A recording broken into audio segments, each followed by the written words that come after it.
सावकी येथे बिबट्याच्या हल्ल्यात 80 वर्षीय पुरुष जखमी. रायगड वस्तीत नागरिकांमध्ये भीतीचे वातावरण. देवळा तालुक्यातील सावकी रायगड वस्ती येथे काल रात्रीच्या सुमारास बिबट्याच्या अचानक हल्ल्यात 80 वर्षीय वृद्ध गंभीर जखमी झाले आहेत. या घटनेमुळे परिसरातील नागरिकांमध्ये भीतीचे वातावरण पसरले आहे. मिळालेल्या माहितीनुसार गोधा गंगाराम सोनवणे 82 वर्ष, राहणार सावकी रायगड वस्ती तालुका देवळा, या बुधवारी पहाटेच्या सुमारास घराजवळील अंगणात झोपलेले होते. याच वेळी झाडीत लपून बसलेल्या बिबट्याने त्यांच्यावर झडप घालून हल्ला केला. बिबट्याने त्यांच्या मान, हात आणि पायाच्या भागांवर नखांचे व दातांचे घाव केलेत. गोधा बाबा आरडाओरडा ऐकून शेजारी राहणारे धावून आले.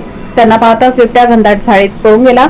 गंभीर जखमी अवस्थेत गोधा बाबांना गावकऱ्यांनी तातडीने कळवण ग्रामीण रुग्णालयात दाखल केले. तेथे प्राथमिक उपचार करून अधिक उपचारासाठी नाशिकच्या जिल्हा रुग्णालयात हलवण्यात आले आहे. त्यांची प्रकृती सध्या स्थिर असल्याचे डॉक्टरांनी सांगितले. घटनेची माहिती मिळताच वन विभाग, पोलीस आणि महसूल प्रशासनाचे पथक घटनास्थळी दाखल झाले. परिसराची पाहणी करून वन विभागाने पिंजरा लावण्याची आणि ट्रॅप कॅमेरे बसवण्याची कार्यवाही सुरू केली आहे.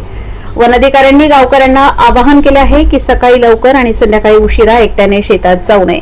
लहान मुले आणि वृद्धांनी विशेष काळजी घ्यावी. गेल्या काही दिवसांपासून देवळा तालुक्यात बिबट्याचे वास्तव्य वाढले आहे. त्यामुळे सावकी आणि परिसरातील गावकऱ्यांमध्ये दहशत आहे. नागरिकांनी वन विभागाने गस्त वाढवावी आणि जनजागृती करावी अशी मागणी केली आहे. वृत्तसंकलन समाधान केदारे, कार्यकारी संपादक, देवळा प्रतिनिधी.